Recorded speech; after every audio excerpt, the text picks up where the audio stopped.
Yo, what's the deal, fam? It's your man, Eeze. Recently, I came across an interview with Jim Jones on the Breakfast Club. I'm pretty sure most of you seen it on Twitter or social media sites, or even just watched the whole interview on YouTube. But there was a clip when Charlemagne asked him... How do you feel when people call you the youngest old nigga? Because hear me out. First of all, I don't think that's a term of endearment. To ask someone, how does it feel to be the oldest or considered to be the oldest young ninja? I know what he meant in theory, but how is that even cool? Because the way the answer was laid out, he stated how he didn't see anyone else his age or from his demographic getting a reaction from the youth as far as the music goes. But the problem is this, or not even the problem, the delineation is this. The older individuals are not making music for the young people. And I think that's what Jim Jones doesn't understand. Someone like Nas, who was mentioned, or Styles P, who was mentioned later on in the interview about a possible Verzuz, or even Fab was mentioned in that sense too. But Nas and Styles P are not making music for youngsters, so you're not gonna see them or the youth really getting behind the movement in that sense. And I think that's what we don't understand. They paid their dues. They're almost 30 years in. Like, they are 30 years in. They sold the records, they did the label, major label thing. They did when you had to produce or lay out singles for an album. They checked all those boxes. And for quite some time, they've been free and been able to put out the music they want for their core audience. Dropping jewels, just things that can feed us and sustain us for quite some time. So I think Jim, his reply, although I get what he's saying, it was a tad bit immature, because sometimes our confidence can get in the way and it comes across as arrogance.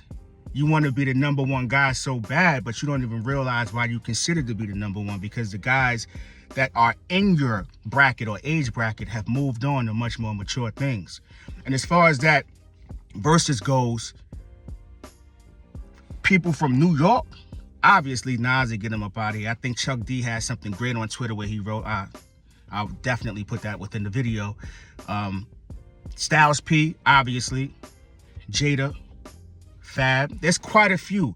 And I get you gotta have confidence, but sometimes you also gotta practice self-awareness.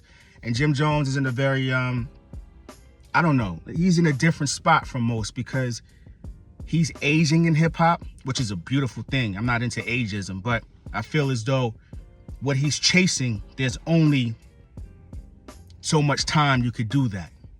You know what I mean?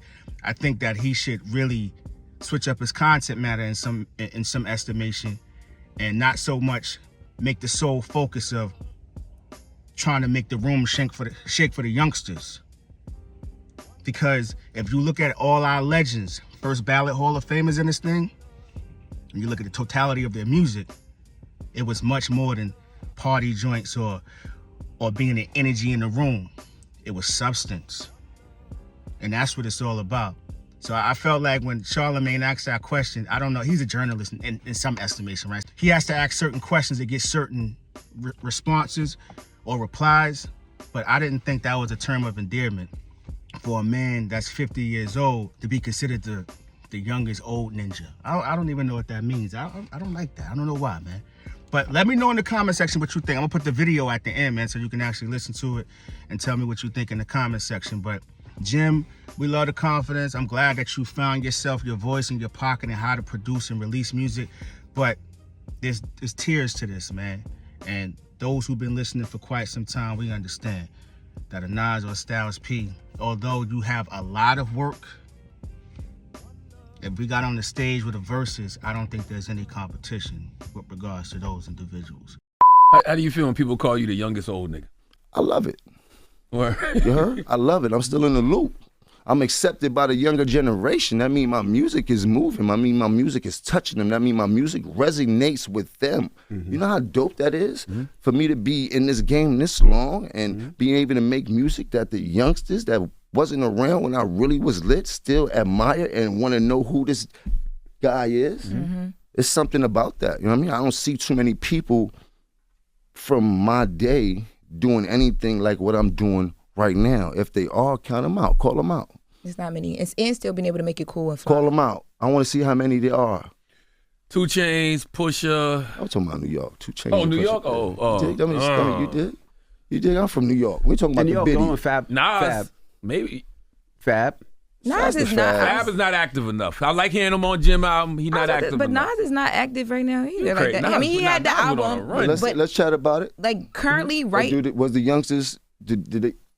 Nah, it was for the older generation. That's what I'm Okay, saying. Like when I go out, I Right see now, him. where I hear I'm his at, I'm like music. an That Harlem thing anomaly is in my moving. position. Hey, yo, what's the deal, fam? It's your man Eeze. Let's talk that Smif-N-Wessun Infinity album. Dropped February 21st, 2025 on Duck Down Music. The production, the bulk of it was done by the Soul Council. I believe all of it was done by the Soul Council. The collective with Ninth Wonder at the helm, including Crisis, Cash, Soundtrack, Muaf. I think Muaf is part of the crew, and Nas, the VA legend. They did the production on this album.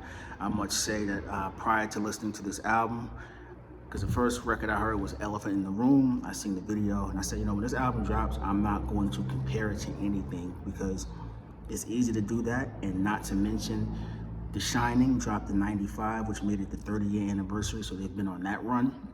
So that's been in rotation a lot. So prior to pressing play, I told myself, listen, we're gonna take this music for what it is. Just thank God that the legends decided to drop it again. Good rollout. I like the project. I'm not gonna say I love it, but I like it. There's some joints on it that I really appreciate. I love the fact that they always stay true to themselves, right? Never get caught up in the moment. They know who they are. You're gonna get those jewels. They even sprinkled in some songs for the ladies in there, and uplifting music, conscious rap in the sense that not just dropping jewels, but things that really feed the soul in a sense, right? Grown man rap. I know it's hard to believe that most of our favorite MCs from the 90s are approaching 50 or already there. And to see the elevation and the progression, to see where they began and that they actually took the time to mature and progress into men is very gratifying, because we pretty much essentially grew up with these individuals musically. My favorite tracks on the album will probably be Black Eminence.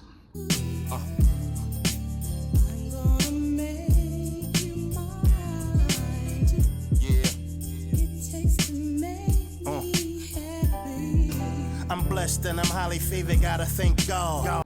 Moses Promise and On My Soul has 14 tracks. I love the way Crisis chopped up the joint on Moses Promise.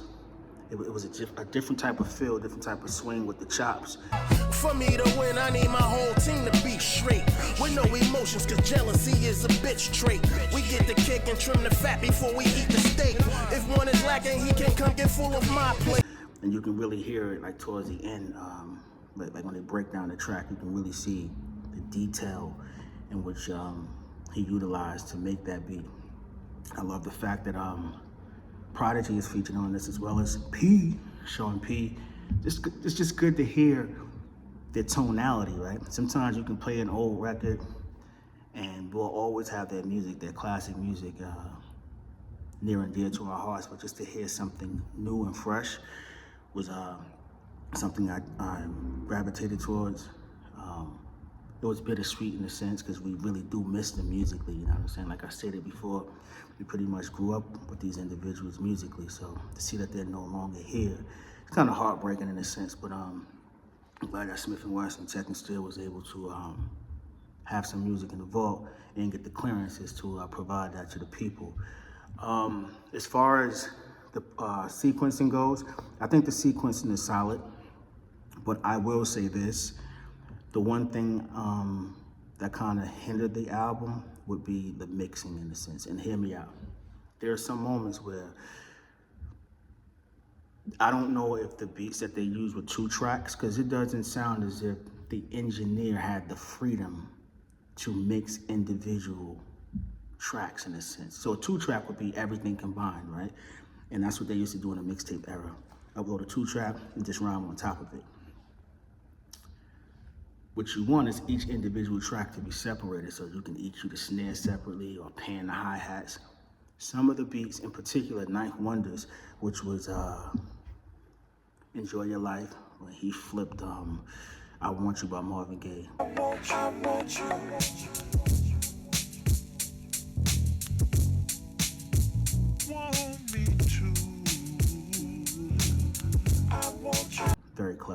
like that, as well as Shine. His drums are so squashed and compressed.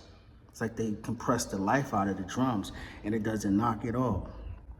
I think the flip was fire, but the compression was a bit too much. So once we've gotten to about track 7, which was Beautiful Trip, after that is track 8, Enjoy Your Life, and you can hear the vast difference in the music for about 3 or 4 tracks. Something is off with that mix, and I couldn't figure out who engineered it because they're not listed under the credits. And I wanted to see if it was various engineers, because sometimes that's what happens. Like, you work with an engineer here, you have one over here, and if they're not in sync, it's gonna alter the entire project, putting a lot of pressure on the mastering engineer. But once you get to track 11, On My Soul. Every hood is invited, yeah. All I wanna see is my niggas united. The story can be written in stone if we write it. The thought of niggas winning, it get me excited. I felt as though the soundtrack kind of brought back that, the sonics that I was seeking. Quality joint that's featuring Buckshot, BDI Thug, also a New York legend in his own right, of Black Moon. Just listened to the track, the album quite a few times. I say I like it. I don't love it, as I stated, because it's hard to really fall in love with something if it's not sonically appeasing to you. But I would challenge you all to press play on it, because you're definitely gonna find some joints on here that you really enjoy. And it seems as though that they're excited about making music, you know what I'm saying? Like, I really like that, and I appreciate that. And I'm happy for them, you know? They can hit the road and have some additional songs to really perform to the people. There's not many people can say they got 30 years in the game and are still able to put out music that people are willing to press play on, right? So shout out to Smif-N-Wessun. Infinity is the album. Once again, it dropped on February 21st, 2025. My favorite tracks will be track 2, Moses Promise. I stated track 5 I love, and track 11 will be On My Soul. But they got some other ones on here. I got a feeling a lot of you gonna love Medina. A lot of you gonna, that is so hip hop. But let me know in the comment section, what's your favorite track? Go check out Smif-N-Wessun, man. Infinity. And let me know what your favorite track is in the comment section. As always, remain true to self. Never forget who you are. Go get your shit. Hey, yo, Eeze.